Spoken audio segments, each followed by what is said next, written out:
Is their starting five better than the Celtics starting five, Andy Hart? So we're including Porzingis in this, correct? We are, yes. Okay, I just didn't know if this was like a technicality because if he doesn't, ready for the year, blah, blah, blah. I would say with him in there, but let's say without it. With Al Horford, do you think it's even better? I think that makes it more competitive because Al Horford is quite obviously not getting any younger. And at some point, he's going to look older even than he's looked, right? And I wonder if it's almost like David Andrews. I have a lot of respect for David Andrews. I don't think David Andrews is as good as he once was. He's starting to show his age. I think Al Horford's going to do that on the basketball court. No, I think the Celtics have a better starting five if you include Porzingis. I think the versatility, you add Porzingis as sort of a rim protector, but also a stretch five on the offensive end. And like the whole, you have two players in Tatum and Brown that are potential first or second team All-NBA, right, and have done it in the postseason.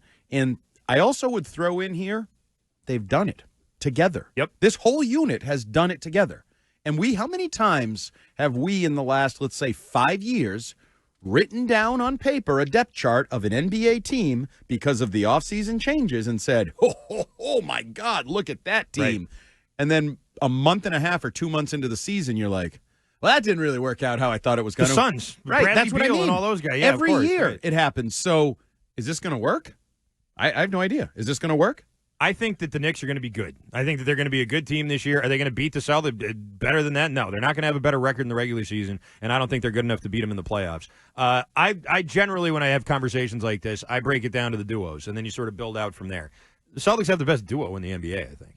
I think at this point, you can call them the best duo in the NBA. Better than LeBron and Davis, better than pretty much the rest of them. Kyrie and Luka. Kyrie and Luka. I'd take Brown and Tatum over those two guys. I take Brown and Tatum right now as the number one duo in the NBA. And you start to extrapolate that a little bit, and you could say, Brunson and Bridges maybe. Brunson and Towns are the big duo there in New York now with Anunoby, with Mitchell Robinson, guys like that sort of filling in around them. And I think that that's still a very strong. Josh Hart, I like a lot. Like, that's still a good team. It's a good name. Josh Hart, yeah. Yeah, Hart. But I don't know. I put that backcourt up against White and Holiday. Do they score a little more? Sure. But, that's because Brunson's the main offensive focus there. The two offensive focuses on the Celtics, I would take either one of them over Jalen Brunson. Absolutely. And I love Jalen Brunson. And, last year we saw it with Giannis and Dame. Yep. There was an adjustment period. Everybody thought that was going to be perfect. Mm-hmm. Everybody on the planet thought that was perfect. And it wasn't. And I would say, isn't more often than not the new team doesn't gel? Usually. More often than not, it takes time. Unless you bring Kevin Durant onto the Warriors. But, yeah, a lot of times right. I'd say it's not always quickly anyway a perfect match. Yeah. So I think you have to give significant nod to the Celtics for – and, again, they don't have a big piece that's new. Right. They don't have a big change. The coach isn't different. The starting lineup isn't different. Like the rotation basically isn't – there's no reason, in my opinion, to give the nod to the Knicks. There just isn't. Like Karl Anthony Towns, I like him as much as anybody. I wanted him to be a Celtic. You're a big fan of his. I really am. And I'm also a big fan of the Boston Celtics and the continuity. Continuity matters. Yeah.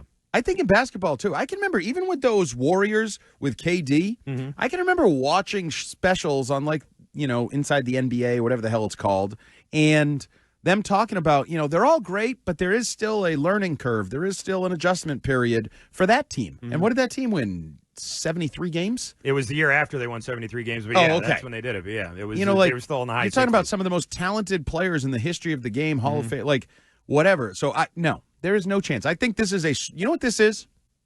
This is what they want you to believe. You know why? More competitive, more eyeballs. Yeah, that type of thing. Build up a narrative, somebody, because right now the Celtics are the favorite.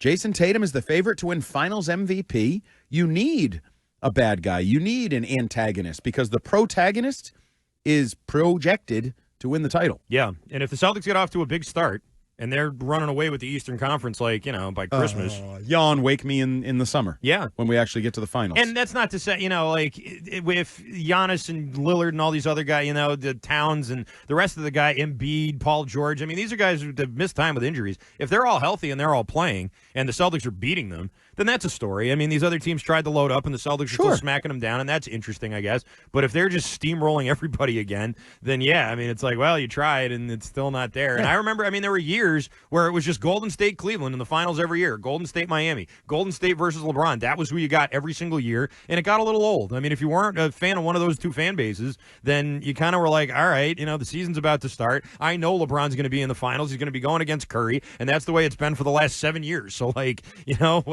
how excited are we really going to get about this? At least then, it was a rivalry. Right now, who are the Celtics rivals? You don't have one, and that's what I was going to say. You can like the Sixers, but there's a certain cloud of doubt that hangs over the Sixers. There just is. Oh, definitely. Right? And, the Philly Heat, in general, I think, has a big cloud of doubt. They might have two of the biggest losers in the sport in Paul George and Joel Embiid. Wow. And, sorry. I thought Doc Rivers was still there. Wow. But he's not. Two of the biggest losers. Paul George has won a playoff game, at least, hasn't he? Well, so has Embiid. Embiid's won playoff series. He just hasn't been to the playoff series is what I mean. He hasn't been to the conference finals. That's one what game you're giving credit for. Not one game. I botched that. But I was trying to think of the thing. Embiid's Embiid never made it done. past the second round. Right. Okay. George has? George has. He did a couple times with Indiana against LeBron, and then he did a few years ago with the Clippers when they lost to the Suns in 2021. Yeah, and George was carrying those. He was doing his best. But yeah, I agree. I mean, I'll never forget him hitting the side of the backboard a couple years ago. But he's also never been a third option on a team. He is going to be the third option on this Sixers team, and he's not going to have to be as ball dominant as he's been in the past. He's sort of just going to kind of, I don't want to say 3-and-D, but he's not going to have to carry the load like he had to do on specifically those Pacers teams, but even really those Clippers teams where he was the second option behind Kawhi, and Kawhi was injured half the time anyway, so he's really the first option. Is he going to like those it? teams. Will he like it? I think that's where chemistry to me if they matters. play to their ceiling, their absolute ceiling, I think they could give the Celtics some struggles, because if you're going to beat the Celtics, your primary or at least secondary scorer has to be a big man, right? Because if you look at the Celtics' weakness, and I put that in air quotes, on defense, it's probably their big men, right? Their guards are too good defensively. Their wings are too good defensively. Porzingis, question marks on health, and I think Horford, you touched on it, Hart. He's getting older. How well is he going to be able to body up with a guy like Embiid, a guy like Jokic, a guy like Giannis? So I think one of your primary scorers, either primary or secondary, has to be a big man who plays around the rim. That's Embiid when he wants to, and maybe that'll be Cat if the Knicks decide not to just stick him in the corner and shoot threes, which is what he wants to do. But don't forget, they have an inflated big man in Boston now. Jaylen Brown. That's see those right. Guns. Big JB, who is looking like Kimbo Slice these days. Good reference. I mean, he died. He's huge. He's dead. He might be bigger than Kimbo Slice. He's dead, right? Kimbo Slice is no longer with us? I didn't know that. Oh, I think he's dead. He passed away. He did? All right. Rest in power, Kimbo Slice. 617-779-7937. Also, rest in peace to